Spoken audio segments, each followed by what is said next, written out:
Bill Galston is a senior fellow at the Brookings Institution. He joins us now on the phone with his reaction. And Bill, I mean, the outline overall appears to be about what we've been hearing about in the press. What are your thoughts? I think that's exactly right. You know, as you probably know, the co-chairs released a draft last month, and they've been getting reactions from members of the commission ever since. They've made some minor changes, but nothing that touches the basic outline of the draft released last month. Is this going to work? Is this going to reduce the deficit? If the plan were adopted, it certainly would. The question is, first of all, whether it will get significant support on the commission itself, and second, whether that will catalyze congressional action. Both of those are big question marks. Well, do you think it will? I have to say that right now I'm a bit discouraged. Not a single commission member who's also an elected official has stepped forward to endorse the plan. I won't rule that out, but in my opinion, the 14 votes needed for an official endorsement are almost out of reach at this point.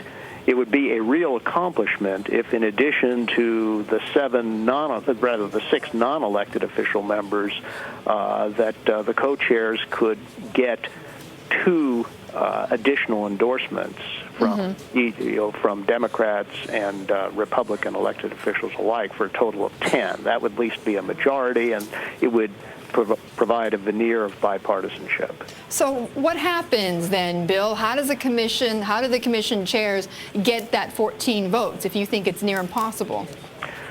Well, I believe that the co-chairs have now put their best and final offer on the table.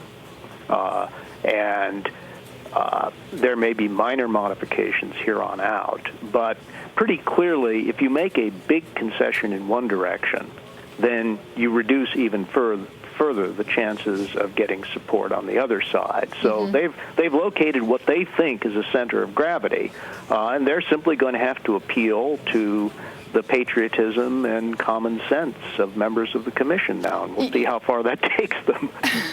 Well, right. When you say that, of course, we laugh because, this is, as you say, it appears to be a final offer. But is there really nothing in here that can be cut or changed to get some further support?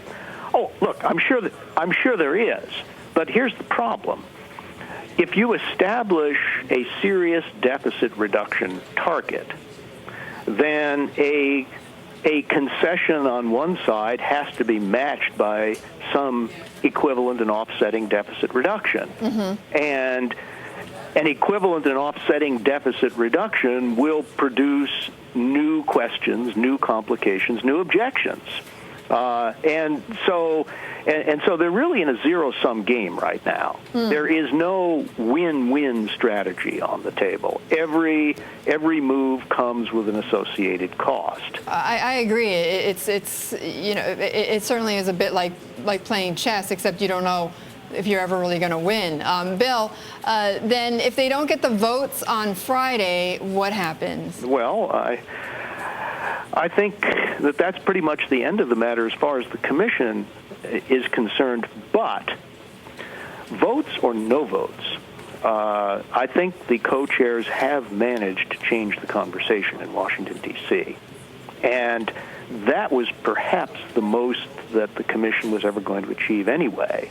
So my hat's off to them for taking the bull by the horns, seizing the initiative, putting their own plan on the table, asking members of the commission to rally around it, and forcing a public discussion on these matters. And I note with interest that a bunch of other groups and individuals have come forward with plans of their own in the wake of what the co-chairs did. That's real progress.